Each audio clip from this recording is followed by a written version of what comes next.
Hello, my name is Rachel Service, and I'm the CEO of Happiness Concierge, the company helping organizations across the globe create world-class culture.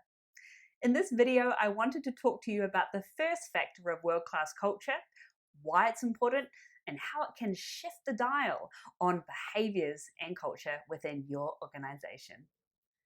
In my previous video, which I encourage you to go and check out, I talked about what is world-class culture, what elements make up world-class culture. And I talked about three of the following. Number one, leadership behaviors, how the leaders behave and role model by design. Number two, individual capability, the skill set of the individuals and their belief systems that power that. And number three, cultural norms. That is our ways of working, how we actually do business, how we behave, and in fact, what's normal around here. In today's video, I would love to talk to you about the idea of cultural norms. What is a cultural norm, and how can we use this to really amplify what we do here in business? In Google's famous study called Project Aristotle, they surveyed 180 high and low performing teams, curious to answer the question, what makes a high performing team? And while the results were comprehensive and fascinating as a side note, it was discovered that one critical path influenced the behavior of teams, and that was cultural norms. That is, you can have one star performer, maybe two, maybe three, but it was the cohesive impact of an entire team that dictated how that team performed.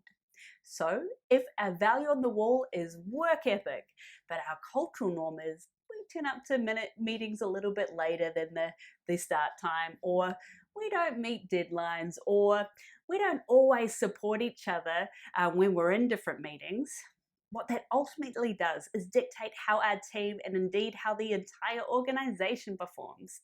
So cultural norms are incredibly critical to get right and continue to reinforce as a leader or a culture lead within your business. So I'll give you an example.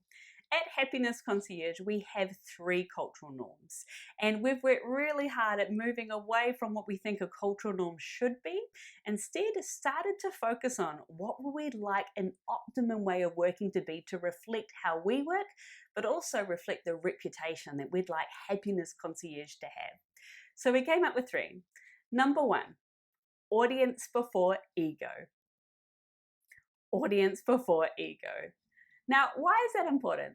Well, the majority of what we do is communicating to an audience, communicating through a screen, communicating on a stage, communicating with clients, community, and each other.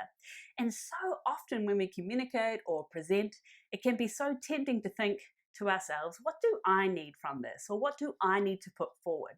And that's our ego speaking, isn't it? And ego is a pretty helpful thing. It helps us, drives us in a lot of our areas of our life. But here's the thing. Ultimately, at Happiness Concierge, a successful engagement for us culturally, internally, means that the audience has left with an understanding of the concept, understanding of how it applies to their unique scenario, and here's the critical part, what they can do as a result, or what they might need to consider doing as a result, or revising as a result to take positive action forward. So whenever we internally look at our presentations or talk through our team meetings, we have given each other permission to say, this might be a great presentation, but does it serve the audience's needs?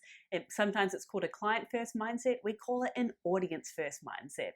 So while we might have lots of content that we deliver in different and bespoke and unique ways, we always need to think, who's the audience we're serving here?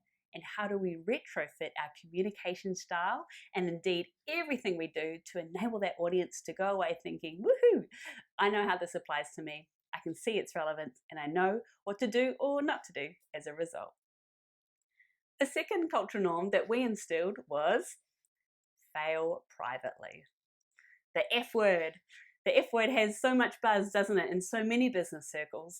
And the reason the cultural norm is fail privately is because we have two things. We have glass balls and we have rubber balls.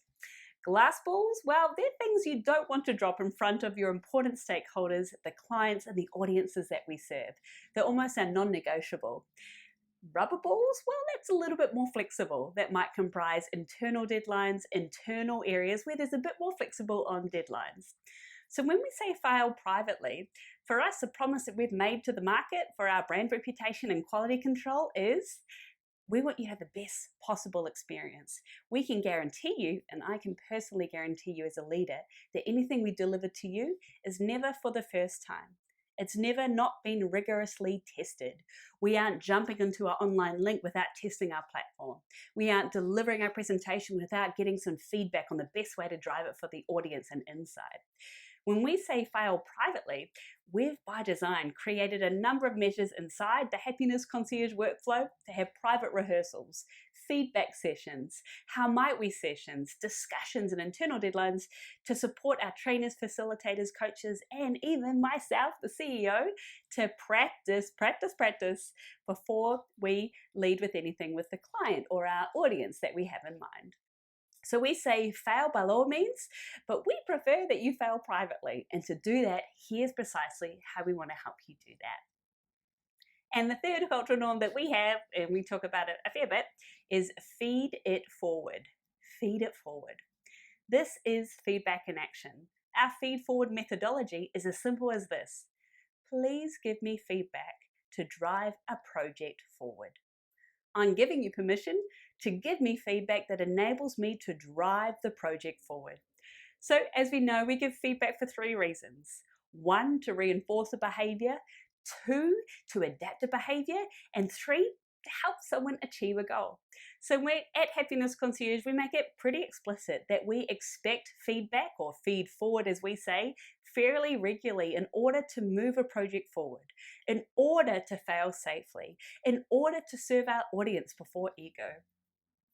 So those are just 3 examples of cultural norms and actions. And you don't need 3 by any means, but 3 has a nice ring to it.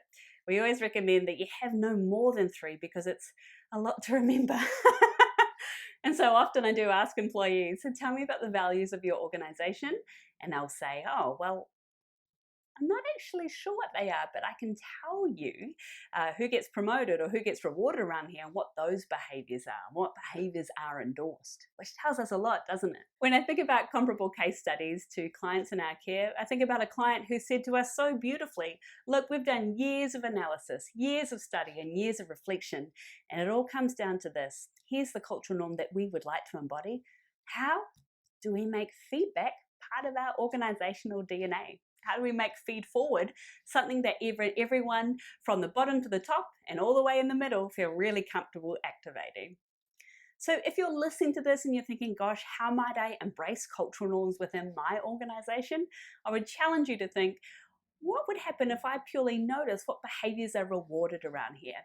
Capture some data around that. Who gets promoted, who gets rewarded, and why? And also, what kind of workflow gets championed around here and helps us meet our organizational goals? If we're a sales-led business, what workflow is championed around that? If we're a not-for-profit, what do we do internally to uphold those ways of working? What do we hold dear? And if we're a corporate or we're in the financial services or we're serving members, what do we do internally that is the current way of working, for better or for different?